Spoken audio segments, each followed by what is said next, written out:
Eu vou pedir para você contar justamente uma história, primeiro uma história triste pra gente. Uma história triste. Não precisa citar nomes, evidentemente, mas eu queria que você contasse pra gente assim uma história que marcou você, mas pela tristeza, não pela alegria. Isso, teve uma ocorrência no município de Salto Grande que entrou para nós, né? Que o telefone antigo, entrou pelo via fone, que tinha uma pessoa presa em um barco. Presa num barco. Presa num barco. Eu, como sou mergulhador, nesse dia estava eu e o Zanata como mergulhador da equipe. Eu falei, Zanata, vamos para lá? Vamos para lá. Chegamos lá, o barco estava virado, né, de bruço. Um local sem visibilidade, 9 metros estava o barco. E o casco, ele estava meio torto assim, né, na posição, estava assim, do jeito que está o líquido aqui, né? E eu peguei e falei pro Zanata assim. O Zanata falou, eu vou primeiro.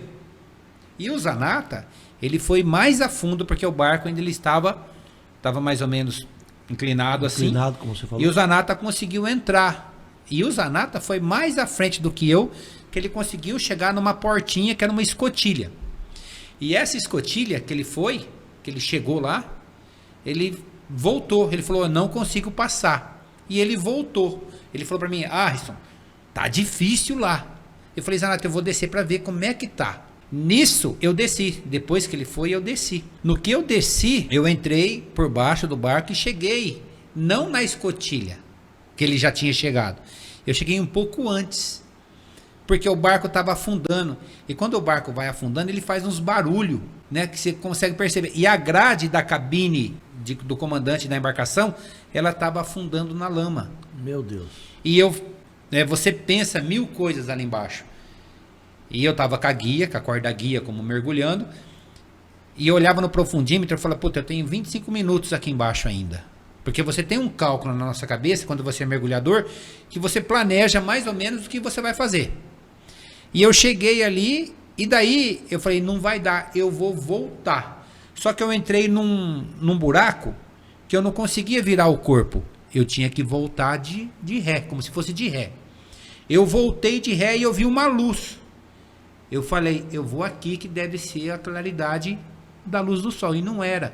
Era a chave do painel do barco que estava ligada. E tinha uma luz acesa. Eu fui e trombei no vidro. Eu trombei no vidro, aí eu, pela guia, que graças a Deus eu estava com a guia na mão, eu fui voltando. Mas quando eu voltei, a guia, a grade estava fincado a guia na lama. Ai, meu Deus. Por sorte, eu consegui, como o barco era meio velho, eu consegui chacoalhar a ferragem, quebrou essa ferragem. No que quebrou essa ferragem... Soltou a guia. Soltou a guia. No que soltou a guia, eu não conseguia mais passar pela embarcação. Eu tive que tirar meu equipamento, eu tirei meu equipamento, eu passei o equipamento e depois eu passei meu corpo entre a grade e a lama. E daí eu subi. Quando eu cheguei lá em cima, eu falei assim, Zanata, eu não desço mais, cara. Não dá pra descer. Não dá pra descer. Tá perigoso. Eu passei em volta, a grade já tá cravada na lama. Não dá mais. E nisso, o cara que estava dentro do barco, ele batia no casco do barco embaixo e eu batia em cima. Jesus amado. E eu falei, o cara tá aqui, mas não tem como a gente chegar. Era um local de difícil acesso, né? E só estava a ponta do barco e ele estava começando a afundar. E eu batia, ele batia, eu batia, ele batia. E eu ele estava num lugar ainda que estava respirando, que não tinha água. Tinha ar lá. Aí não tinha como, se você corta ali em cima, vamos supor, você acha um maçarico e corta ali, afunda o barco mais rápido. Você entendeu? Então, a segurança ali não tinha como fazer isso. Aí o que eu fiz? Eu peguei um ferro que tinha ali na mão, eu marquei um X, onde eu batia, o cara batia, onde batia, o cara batia.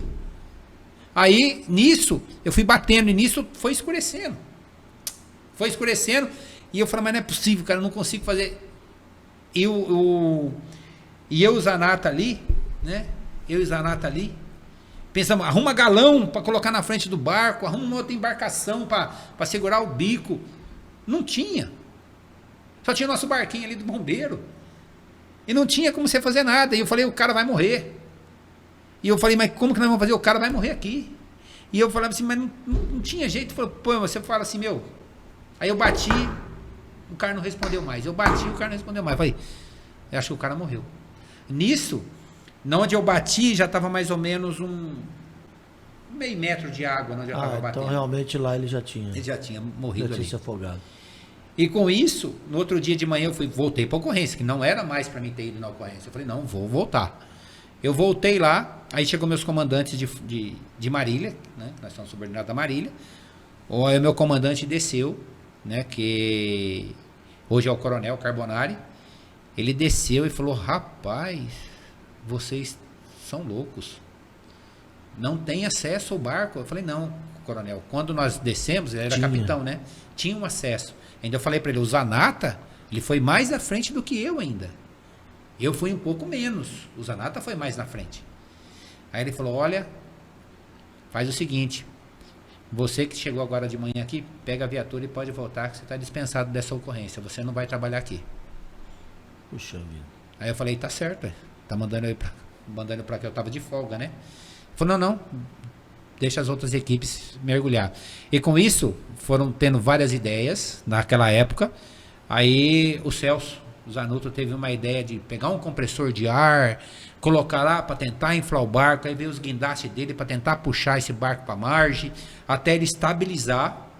Quando estabilizou, aí cortaram com o maçarico, onde eu marquei, o cara estava morto assim, com a mão assim, ó, no casco. Que judiação. Isso foi uma ocorrência que foi pro fórum, repercutiu, certo? Então, que ano foi isso aí? Eu acho que faz uns 8 anos isso. Mais ou menos uns 8 anos.